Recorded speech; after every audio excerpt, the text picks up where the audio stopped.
Morning guys, just setting some water on some beans here today. I'm running this one off the surge valve over there. If you haven't seen the video, this one's, I use the surge valve to flip back and forth between the corn and beans, but I'll set these rows, head over to the corn, go set that, and then reset the surge valve, go from there. I think they're looking pretty good, don't you? It's my miscellaneous drawer. Gotta have about everything.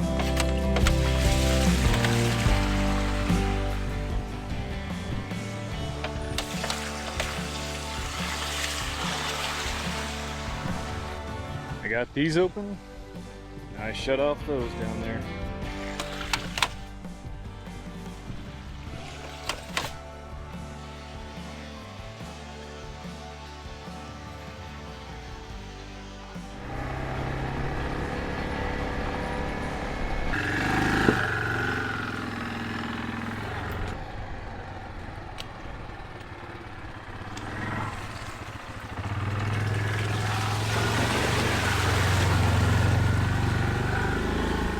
I've built that pipe ramp over there that I drive over years ago. That was the first time I ever welded on galvanized. It's parts of old pivots. Then I used just 2x4s to go across, treated 2x4s. And it's held up so far. It's been a long time. It's my first time welding galvanized, and that was a trick for those of you who know.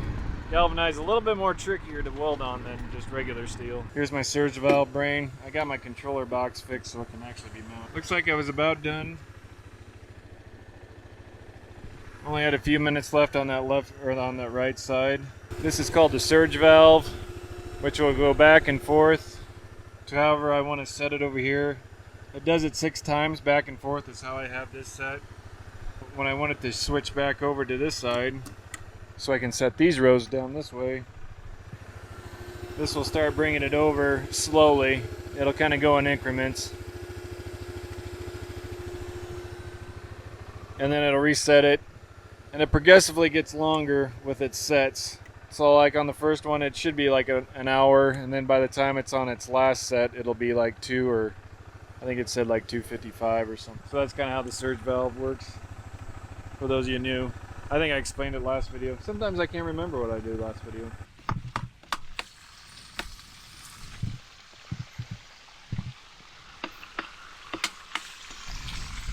Had a row here that didn't want to play nice and decided to break out, so straighten them back out with my shovel. Well, I think my work's done here for the next 24 hours. Till tomorrow. It's kind of what I like about the surge valve is typically I would do 12-hour sets. But what this allows me to do is set 2 sides, set it to surge back and forth. That way I don't have to come back out here in the evening when I really don't feel like it. Sometimes in the morning I don't feel like it, but at least it reduces it. A few tassels poking out.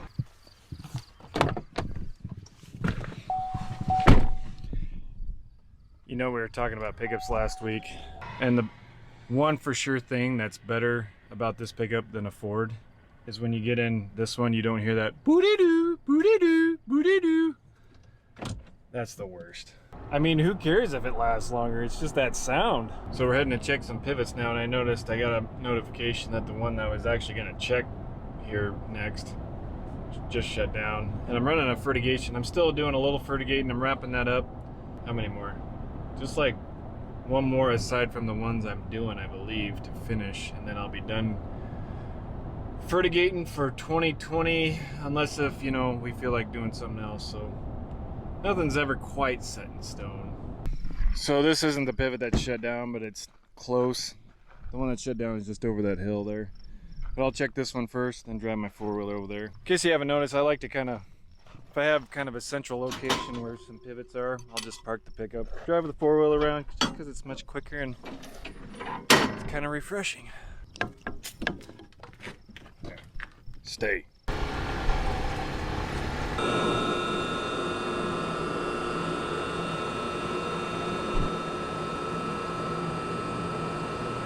In case those of you wondering, this is called checking the dripper.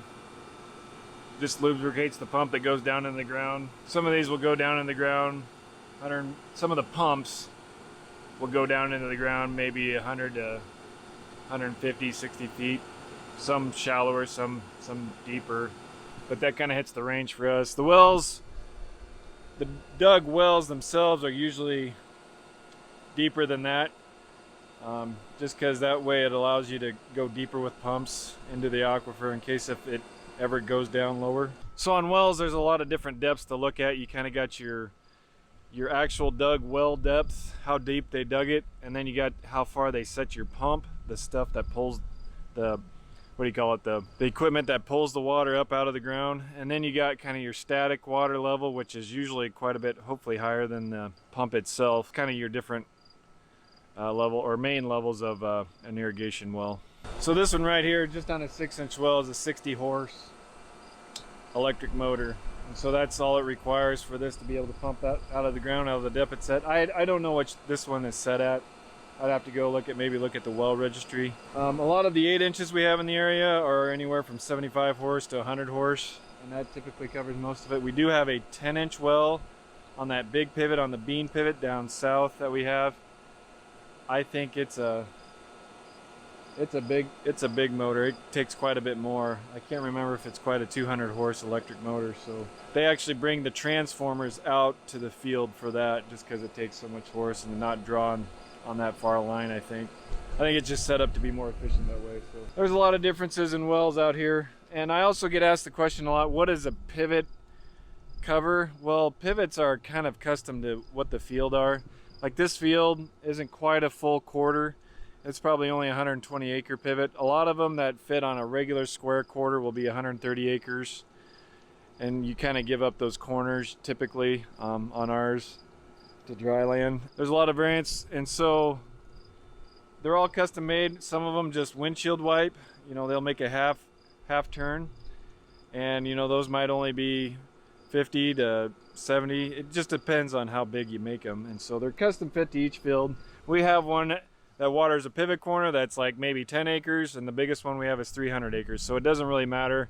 They're just custom made and length to each field, and then they have to pressure them right, you know, on the nozzles that they use on the sprinkler package to make it work. So there's a lot of calibration, a lot of figuring that goes involved on each field. So a lot of them are specially tuned, because like this well is going to pump a different amount than an 8-inch well, than a 6-inch well, than a 10-inch well. And so it just, a lot of math goes involved into calibrating all that stuff out to make it water correctly. So this is the one that shut down, because I didn't check the fuel last time. And it's got quite the setup. The only way I can really check it is using a post. It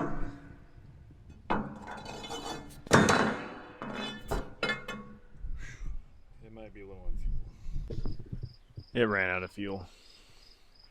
And it just crossed the road, so I'll either have to bring it in today with a tractor, or I'll figure something out. Chalk that up for another thing to do. It's one of those things that's totally my fault, but we'll try blaming somebody else. So I'm heading out to the pivot that's hydraulically driven, the T&L pivot. I fertigated this one, but we've got some rains recently, and so it's been a little wetter. Not a ton of rain, but enough to kind of help out. I can't remember how much they got up here. Maybe 7,500s total. But I wanted to keep fertigating, so I sped it up so it wouldn't possibly run off as much. So I'm heading back out here now to kind of slow it back down, to do maybe a 2-day circle is kind of what I'm shooting for on this one. So heading up here now. It's the one with the zip line power line. If you're new to the channel, they're not really zip line, it's just an idea I thought would be cool. So with these, none of my fields really got hailed much. My brother and dad, some of the fields they checked, they got some hail and some wind damage on. Not anything probably too major, but it's still enough to kind of maybe hurt some things. Let's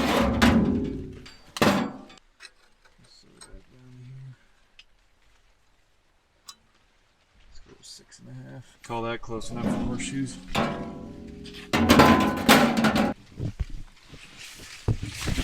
Let's get out of here. I'm gonna see if you guys can hear this. the electricity running through the lines.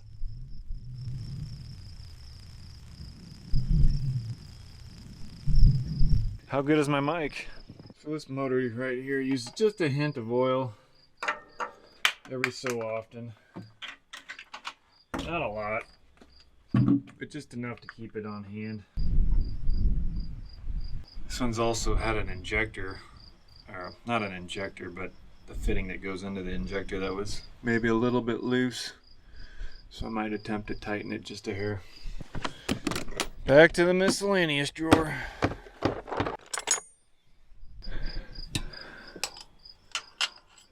It's gonna be in one of those spots where even Jesus can't reach. Oh, I reached it.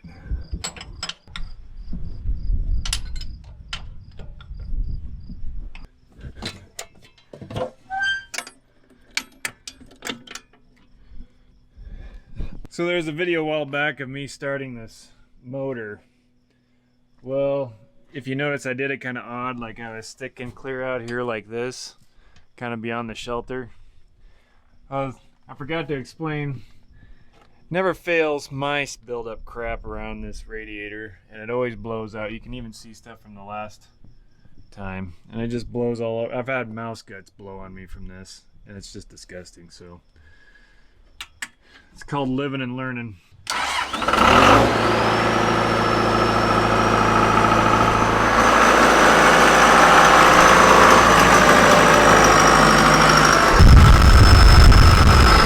Looks like it might have helped. It wasn't much of a leak, just a little bit. One of the things happens is it just, over time, small vibrations just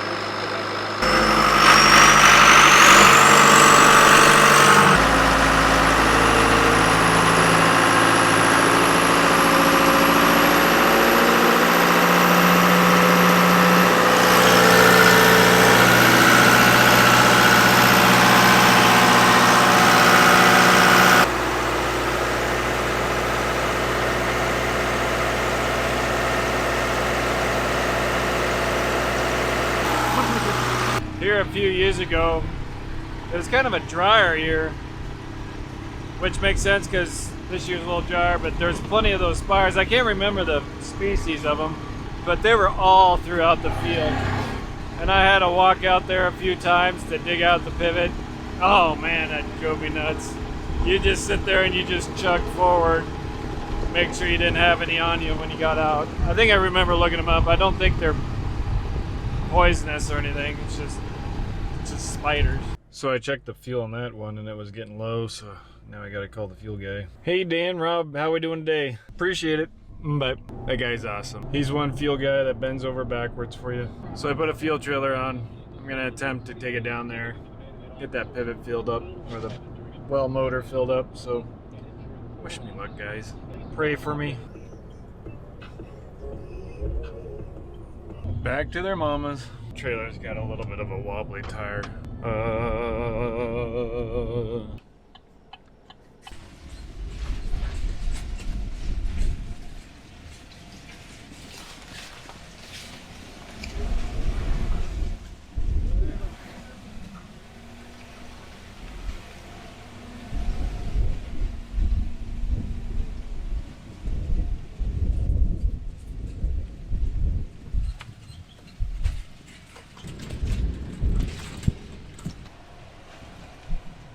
This is where momentum might be my friend.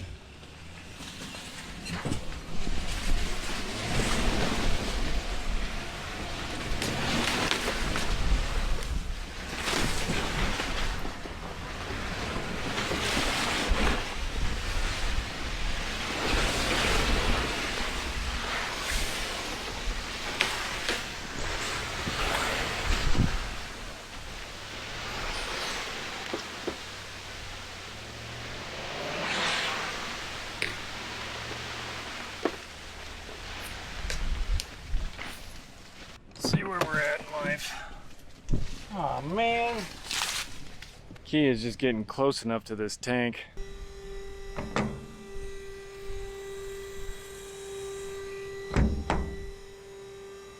They're Looks like she'll get a pressure wash job here later. But since the pivot's already out of the way and the damage of wetness is already done here, I might as well go start it, get it running, and do a couple things while this thing's pumping off diesel. This pivot point's a little ways away. It's probably an 1/8 of a mile away from the well. Some of the reasons why some of these wells aren't located right at the center point with the pivot is like this used to be tow line, which was a form of pipe that had sprinklers on it back in the day. I don't know if you've seen that or not, but you had some mud on your face, guys. But yeah, tow line was probably like a 4-inch pipe or so, maybe not even. Yeah, it had sprinklers out the top, and they would move that every set. So like say they let it run for a while, then they'd have to go pull it apart and move it. So that's what this field used to be back in the day, until they moved this pivot in here on it.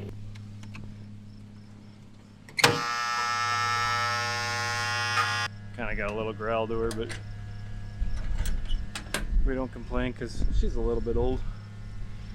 Because this pivot was probably a mid-70s model. Except for the last span that collapsed a few years ago. That's probably a mid-90s model.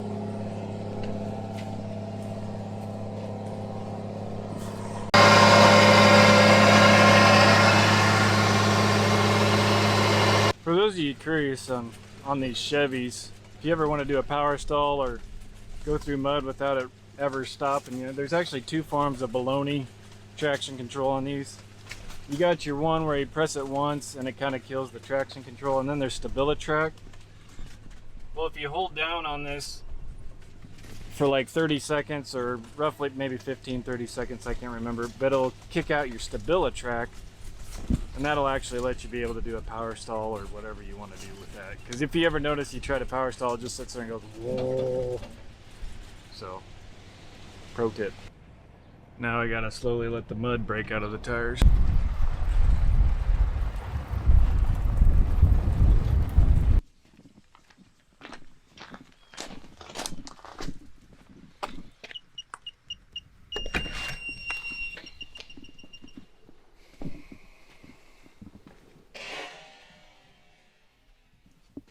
Hey, ground squirrel. I don't know if we caught that, but we got a ground squirrel caught inside here. But I'll crack the door open for him.